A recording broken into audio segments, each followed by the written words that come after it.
but it will give them a sense of what's out there, a sense that, there is still a pulse to our civilization, there is still good work being done, and a lot of bad work that needs to be criticized, but that there's still this, something beyond the, sort of trench warfare of modern politics and even modern political philosophy. Join the best in the movement. It's Conservative Conversations with ISI, educating for liberty since 1953. Welcome back. You're listening to Conservative Conversations with Marlo Slayback, and I'm excited for today's episode, which is a special feature to celebrate the official launch of the new Modern Age website. So I'm excited to be joined by Dan McCarthy, my colleague, who I'm sure many of our listeners will recognize from previous episodes, and who oversees Modern Age, is the editor of Modern Age and the vice president of the Collegiate Network. And I'm also happy to have Andrew Beck from Beck Stone, who was the architect of the website, joining us today as well, to discuss kind of the vision for Modern Age going forward, some of the other aspects of the new website launch, and what interested readers and listeners of the podcast can expect from Modern Age in the coming months and years. So thank you, gentlemen, for both joining me. Thank you, Marlo. Happy to be here. So, Andrew, if you could tell us a little bit about yourself, perhaps for any audience members listening who may not know you. Okay, sure. So hopefully most of you know me and are clients of this prestigious firm, Beck Stone. We have been around 9 or 10 years, and we sort of fell in with the intellectual and academic, whether it was centers, magazines, organizations, really these institutions and these enterprises that have sprung up around these ideas that for a long time were kind of hiding in mothballs. And then with the rise of the internet, and then of course I think with the emergence of maybe the failure of some of the ideas that were very popular in the public square, there was a resurgence. And so the clientele that we've been working with for these past 10 years are people like the New Criterion and the Claremont Institute, and we're happy now to be working also with ISI. I have been friends with Dan for a little while, and just happy to now bring Modern Age out of the mothballs as well, and then give it a place, and then give it to Dan to make it worthy of its prestigious heritage. Hey there, listener. I wanted to take a quick moment to thank you for listening to Conservative Conversations. This podcast is a production of the Intercollegiate Studies Institute, and our mission here at ISI is educating for liberty.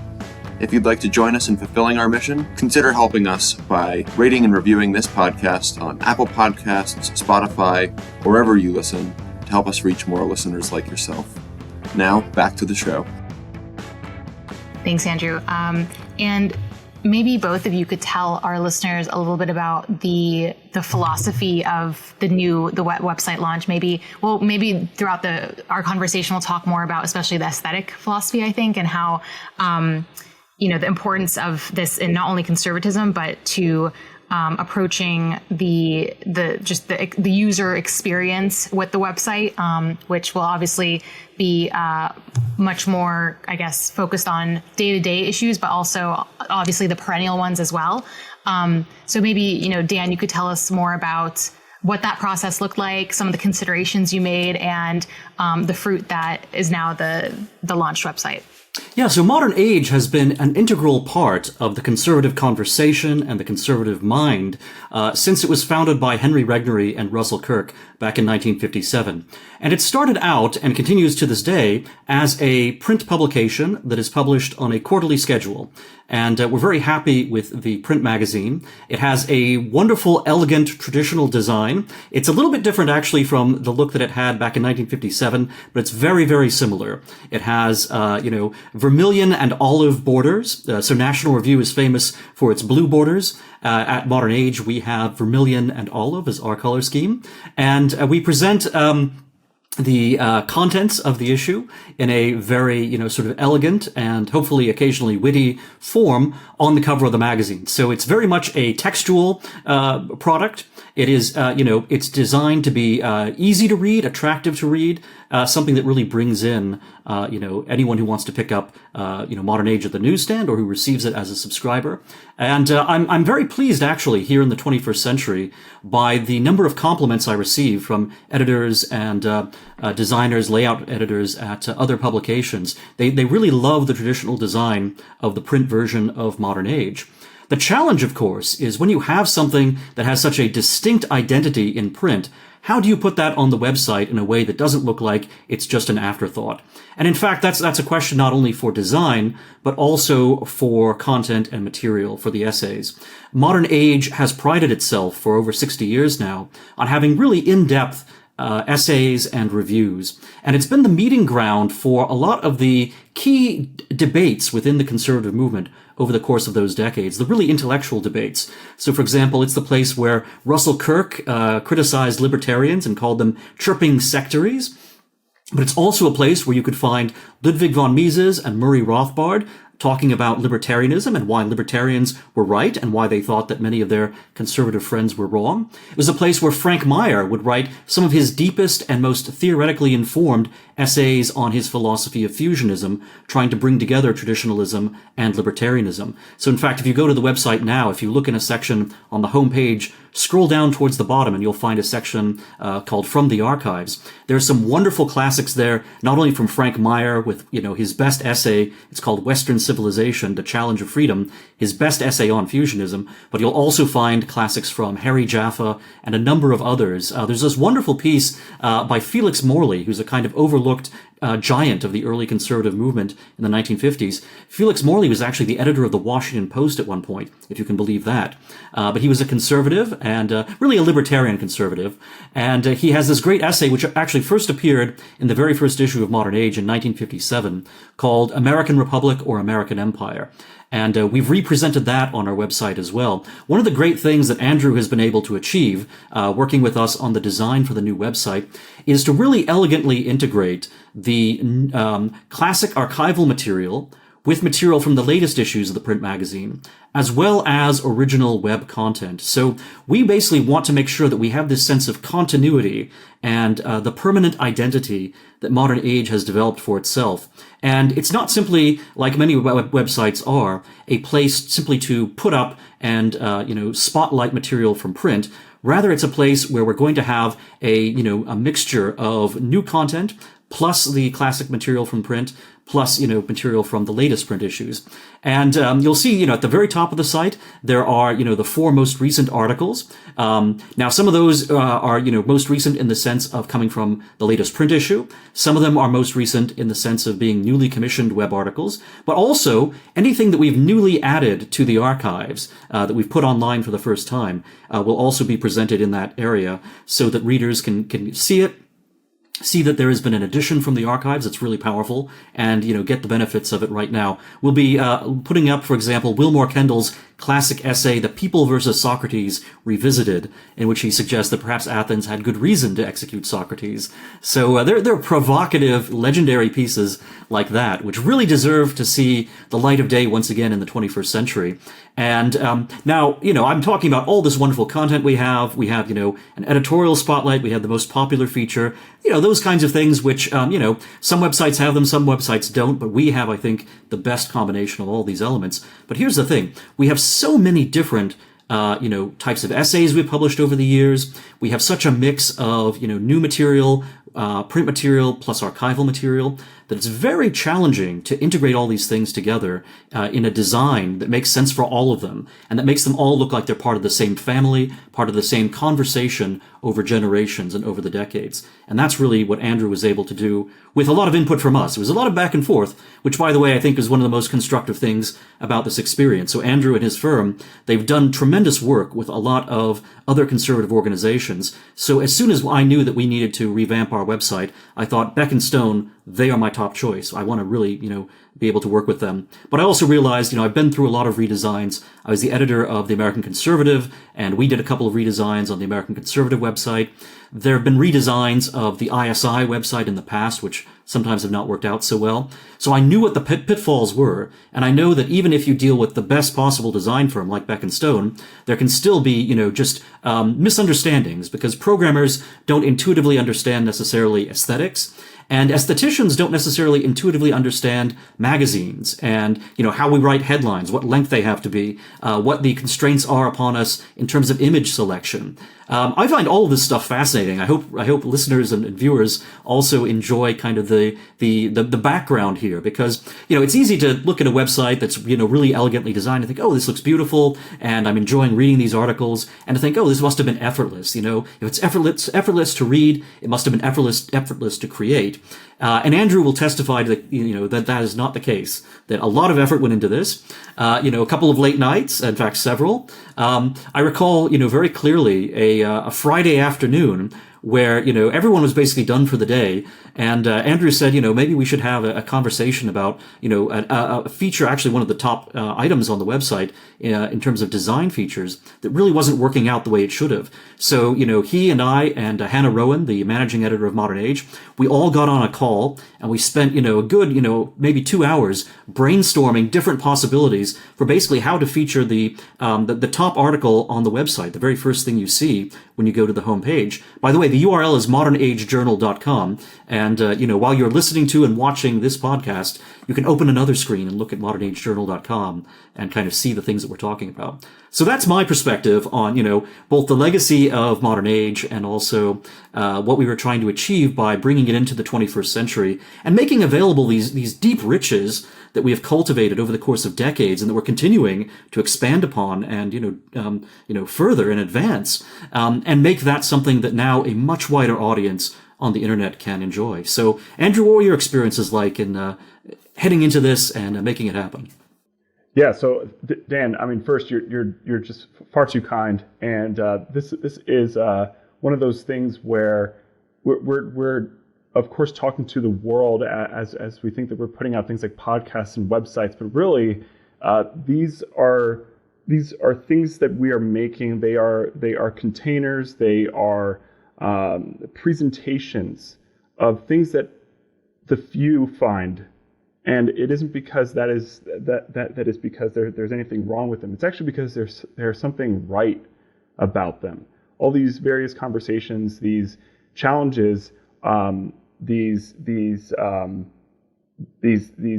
entanglements sometimes between the people that you were talking about in the past, who wrote and who dealt with things that we maybe are dealing with in the public square in our age. They have wisdom that we can go back and that we can see how did they talk through these same questions. This is of course what drew me to these circles in the first place, is reading things in First Things. That was also a pillar client of ours. And remains so to this day, that it's okay. There's stuff that was written 20 years ago, 30 years ago that are relevant. Somebody was either prophesying what has in fact taken place, or was dealing with the same challenges. And in the case of Modern Age, you don't just have going back 20 years or 5 years. You have going back 50 years, and just the well-known names that we can all pick up the books on and take the college courses on. They were writing in Modern Age in quite these this very sharp and rigorous manner. And so the art of creating a website for such a publication, you are not starting with a blank slate. People get this impression, they think that design is easy because you can just do whatever you want. What makes something a design is constraints, not freedom. And the constraints, the older the institution, the more diverse the content, the more diverse the concerns that are going into that, the more challenging the design process is. It becomes less about someone sitting at a computer and I'm going to draw this box here. I'm going to choose this font here, and then that's the way it is. I get to change the course of this publication. No, you're part of the history of that publication, and therefore you have to steward what has gone before and prepare it for what is to come. So what you were describing, Dan, is most of the stewardship, right, of the things that are in the past.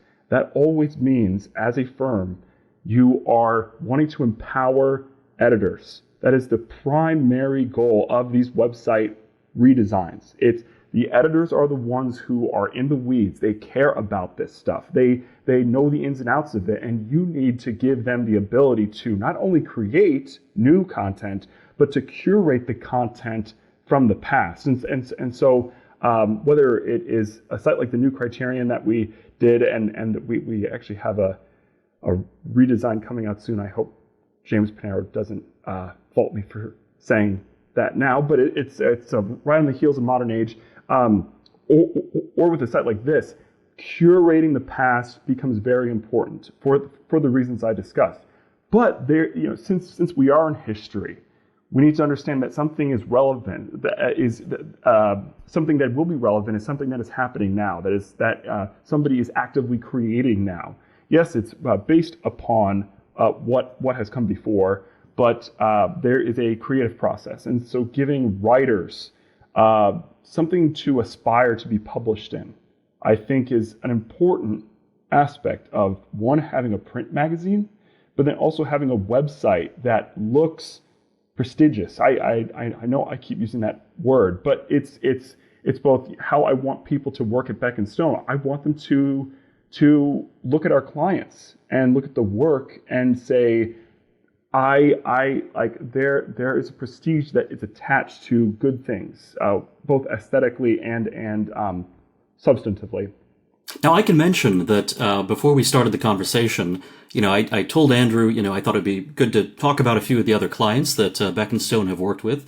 And he was very clear, that he doesn't want to just have an advertisement for, Beck Stone on the podcast. But the reason why it's worth, not just talking about, their other clients, but also the way they approach something like Modern Age, is it really helped me as an editor think about Modern Age, from a different perspective.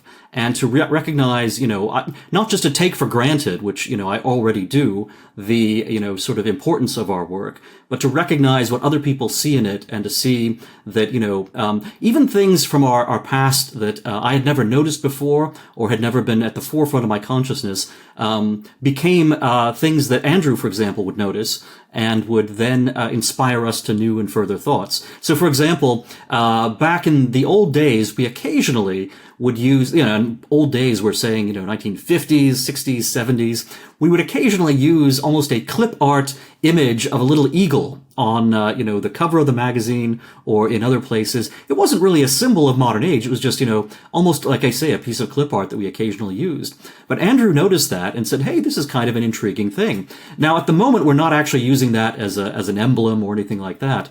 But it has, got me thinking about, to go back, look at these older issues, look at certain design elements, even small things, and say, is this something that we could draw upon for the website? Yeah. Is this something we could revisit with the print magazine? With a, we have this wonderful sense of continuity with Modern Age. So an issue from 1957 and an issue from 2024 are recognizably the same magazine. There have been some minor adjustments to the logo font, minor adjustments to the body text, minor adjustments to the cover design, but you can tell that this is not a publication that has ever abandoned its identity or has ever abandoned its readers and its, the founding vision that it had with Henry Regnery and Russell Kirk.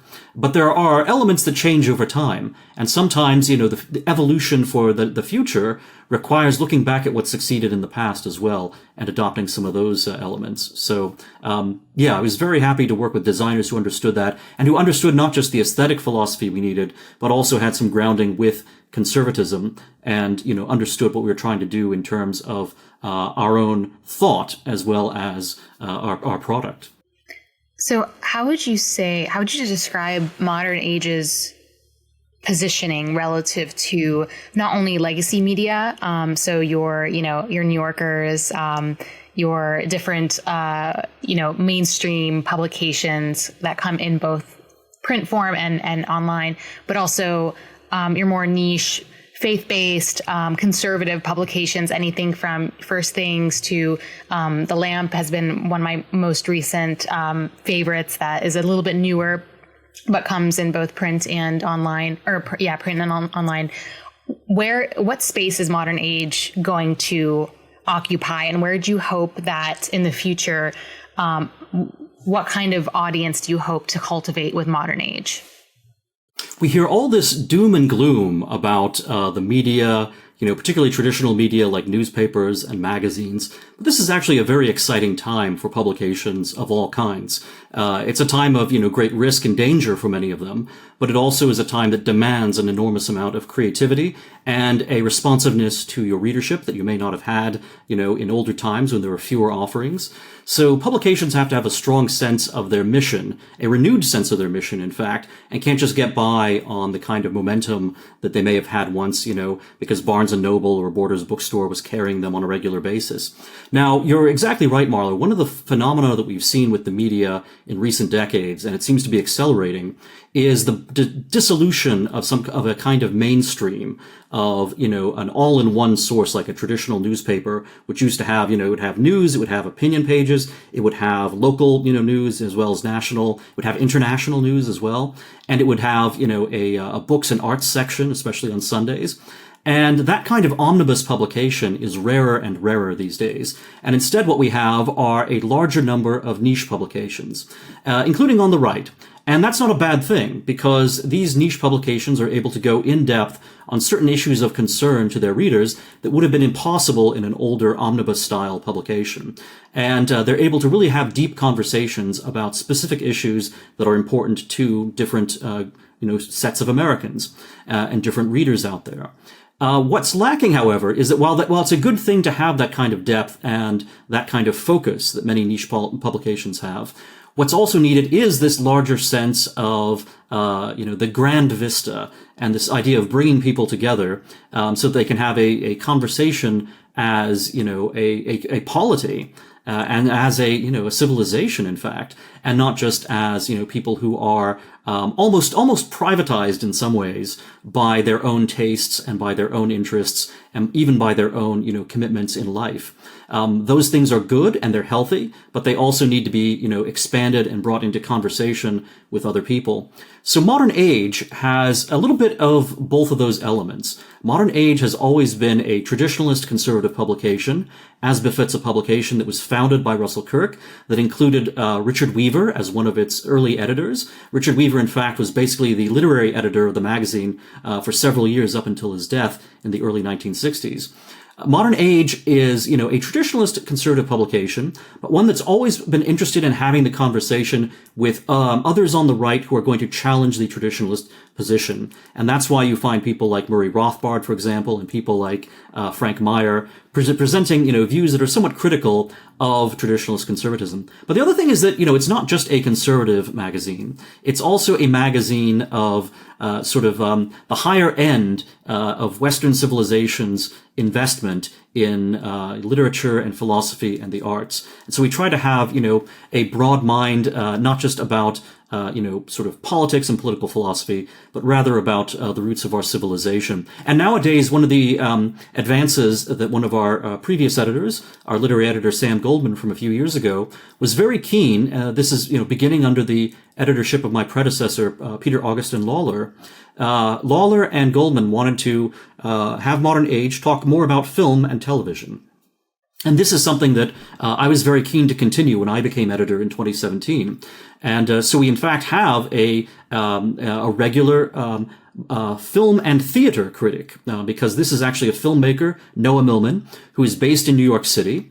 And, he is an expert on Shakespeare. He is an autodidactic sort of genius. I hope he won't blush too much if I say that. And he's been writing just brilliant essays in the print magazine about, film and stage for several, years now. And now we get to feature his material in a way on the website that is going to generate, a lot more immediate attention, which helps with a medium like film, where it really helps to have it out there as soon as the film is in theaters, and even the stage too, where it's helpful if something's on Broadway that you can go see it while it's open.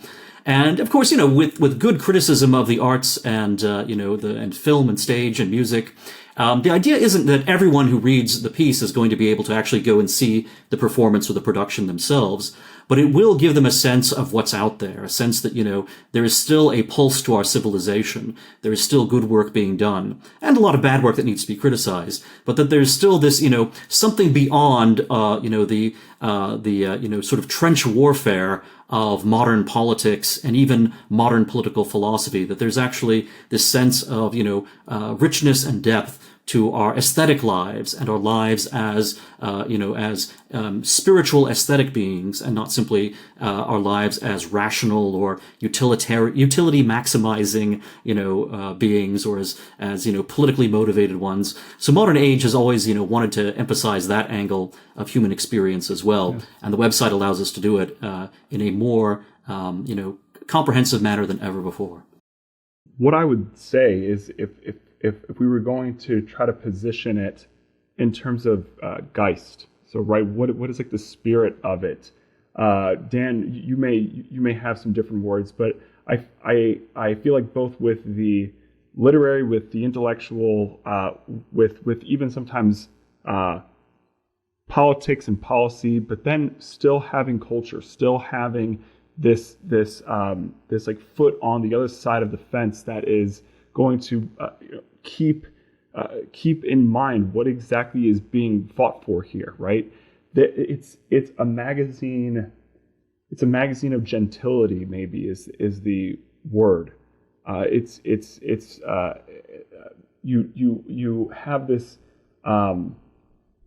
You have this desire now, or maybe it's a need, that many magazines, that many websites, publications, really anyone that is producing content, and that their business model is the production of content, there needs to be a certain sort of vulgarity to it, or at least violence, so that you get the click, so that people pay attention to you. The more extreme you can be, the more loud you can be, the faster you can put things out, the more dramatic everything seems.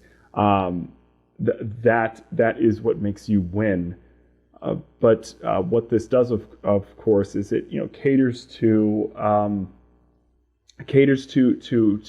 impulses that chip away at gentleness. I think that well-formed human beings need to be clothed with in some degree, and this doesn't mean, of course, that we all become soft. It's we're clothed in strength and gentleness, and so that, I think, is what true gentility is, and that is what I hope that modern age will be to people, and this is why I think it's more than just a website, right? Where I'm at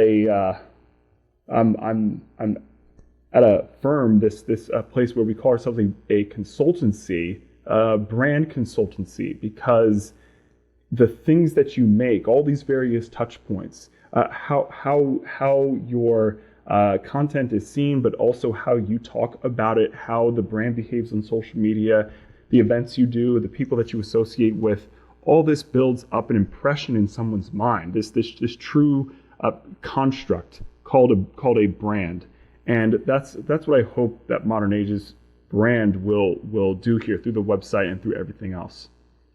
That's quite right. And in fact, I think of it as Modern Age is a magazine of reflection. And we live in a time when there's, plenty of polemic on the internet. There's plenty of controversy, and there's plenty of, newsy immediacy that's seeking, immediate clicks. But there's little time and little bandwidth or space for reflection and for thinking about what is actually the meaning of all these things that are happening. What is the meaning of all of this controversy in our lives? And Modern Age is a place for that kind of reflection. And I think our pace will reflect that. So just as, there's such an overwhelming flow of information and events and controversy and excitement on the internet, Modern age has to keep pace with that. You need reflection to have the same kind of pace as urgency. Because if you don't have that, you can have a reflective journal. Modern age is a quarterly. The quarterly serves a very important purpose. But of course, it does mean that, several months pass between an event, in our culture or in, our politics, and when modern age typically is able to comment on it in print. Now that we have the website, and the website is updated every single day with a new article, or every weekday rather, we are able to provide the kind of reflection on the headlines, but also on the great trends, within the American mind and the great trends within American culture that are behind the headlines. We're able to provide that now on a daily basis. And so I think you need that kind of daily dose of reflectiveness and even what Andrew called gentility in order to counterbalance, not to eliminate, but to counterbalance this, always sense of urgency and combat. And because if you just have the urgency and combat, you get shell shock. And, so modern age is, has a healing function, even though it's by no means a uncontroversial or, sidelined publication. On the contrary, especially if you're into intellectual combat, it's a place where you'll find plenty of that too. Great. And we are kind of having to wrap up. So I wanted to ask, maybe this is best for Dan, but Andrew, I'd also love to hear your thoughts as someone outside of ISI who's, worked so closely on synthesizing the aesthetics of ISI's historical, our brand, and obviously modern age is within the ISI umbrella.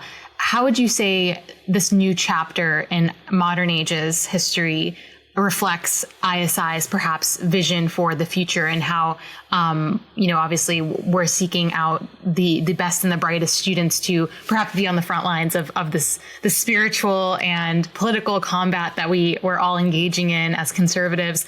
How does modern age, how does it act as kind of the editorial, I guess, reflection of what's happening on the ISI side of the business?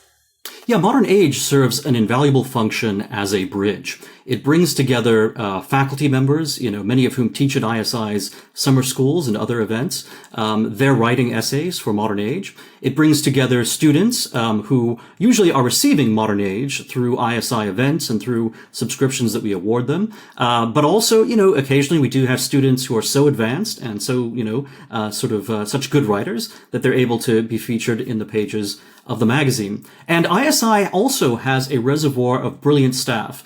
And, Marlo is right here, on the podcast with us. So, she'll blush when I say that she's one of them. She's a great writer unto herself. But there are many others as well. So my colleague, AJ Feza, for example, just recently wrote a piece at the University Bookman that was excellent. And, when we had Modern Age just in print primarily, we had, a token web presence, but really the print magazine was almost everything that we did.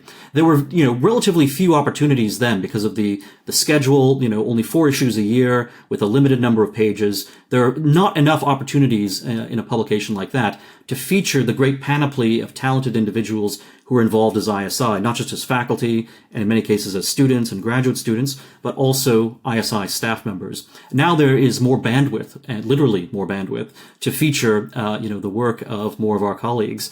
And everyone, is doing phenomenal work in their, capacities at ISI. And many of them also have capacities as writers, and we'd like to, spotlight that. The Modern Age, especially as a website, in addition to a print magazine now, also allows, a sense that ISI is part of the great conversations that are happening in our country. And that's been true, of course, with the campus programming that we do. It's been true with any number of other, facets of ISI. But, campus programs, they'll happen, usually it's, week to week, month to month. They'll happen, on various campuses, on various schedules. But then the question is, okay, I've gone to this great ISI debate, and I've been intellectually enlivened by it, or I've encountered an ISI program. I've gone to the honors conference, and I've come away and I'm just really excited about these ideas. Where can I go next in order to get even more of them? And how can I keep up with these ideas? How can I keep this momentum and enthusiasm really at a zenith? And if you go to Modern Age, on a daily basis, you'll be able to continue that and continue to get, the sort of ideas that you encounter at ISI programs on a daily basis on the website as well. Yeah. What I would say is that we're in this midst of a shift, that something is turning in the culture. I think of what Solzhenitsyn ended his commencement speech at Harvard with, and it was that no one on earth has any way left to go but upward. Right? There is this turn where people have seen the fruits of modernity and what has gone before in the past 100 years maybe, and want something more. And it isn't we want to go back to the Middle Ages necessarily, but there is a striving for something that is really a spiritual need that they have. And it's been encouraging to see, whether it's through the new Criterion, where when we began with them, they were under 3,000 subscribers, and now they're over 10,000. And when we would go to their events and we would have the different parties and whatnot, or book launches, it would be maybe a dozen of the same sort of elderly gentlemen that go to most of these things in New York City. And then over time, you start to see more people show up, and you start to see the ages change, and you start to see different people that for many years these places of influence thought that we're just not for them. But what it took, and it's been the same thing with the Claremont Institute, right? The big rise that they had was primarily because of their web presence. I was a part of the conceptualizing and the execution of the American Mind, and then also the sort of like revitalization of the Claremont Review of Books. And this engagement with the public square on not just a rhetorical level, but on an aesthetic level, taps into the spiritual desires that people are having right now. And I see that ISI is experiencing that same growth. That's having staff that is actually talented and being able to attract talented, competent people is a sign of a healthy organization. It shows that those people are reading and are encountering not just the ideas, but the beauty, really, that is represented at these various institutions. And that's what I hope Modern Age will continue for ISI, that it will be something where you will have, and right now we had Woody Allen submit something to the new Criterion because it's considered to be a place where you can actually just post something, or have something written that's just a good story, versus having some kind of political slant to it, and there's some kind of like social factor in there that you must clear through the editors of the New Yorker or the New York Times before they will publish something.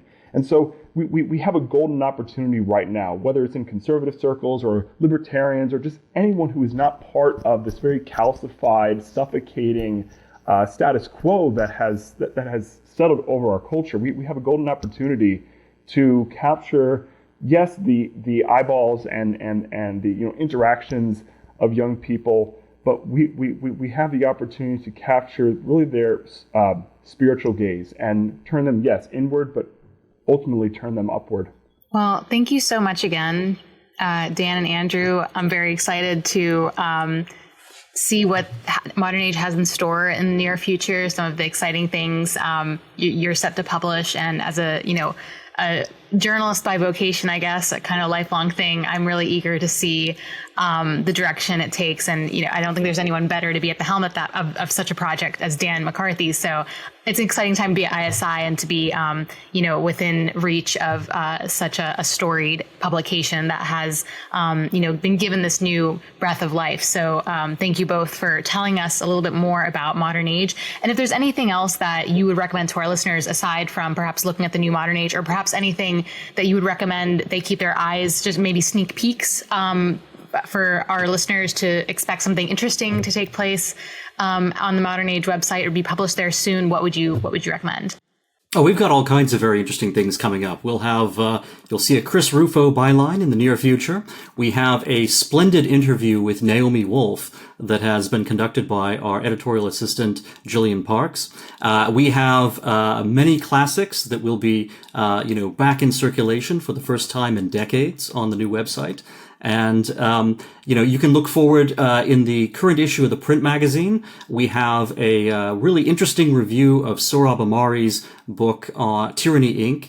by Alan Carlson, who is sort of the dean of family policy and a conservative who has a different take on the New Deal, who actually finds the New Deal to have a familist element, which other conservatives would generally, not be, sort of cognizant of. So seeing Alan Carlson review Sohrab Ahmari's book is, I think you'll all find it very illuminating. You may agree or disagree, but you'll definitely find it engaging. We also have a wonderful interview with the philosopher John Gray that's been conducted by Gene Callahan, one of our, frequent contributors. Callahan is the author of a great book called Oakeshott in Rome and America. And so it's a wonderful interview in which they're talking about C.S. Lewis, they're talking about Michael Oakeshott, they're talking about Israel and Gaza, so it gets into some pretty current controversies as well. And it's just wonderful to see a really competent interviewer have this conversation with the philosopher John Gray. That's in the current issue of the print magazine. I heartily encourage people to subscribe. You will be able to get access online to the print magazine's contents earlier by subscribing. So eventually we will put most of that material on the internet publicly for everyone, but it's available for subscribers right away. So that's an incentive to subscribe to the print magazine. Plus, of course, the print magazine is beautiful and it's, a great thing to hold in your hands and to read, in person as opposed to on a glowing screen. But then also, people who would like to wait for the version on the website, they too will get it eventually. And again, the website's URL is modernagejournal.com. Great. Thank you both so much again. And I'll hope to see many more, perhaps, writers appearing in the pages of Modern Age, maybe also appearing on our podcast in the near future. Thanks again, gentlemen. Thanks, Marlo. Thank you. Thank you for listening to Conservative Conversations with ISI. If you've enjoyed this episode, be sure to check out our website at isi.org/resources to see all that we offer our members, including the Intercollegiate Review, select Modern Age articles, debates, lectures, and of course, this podcast. Thanks again for listening. Don't forget to rate and review, and we will see you next time on Conservative Conversations with ISI.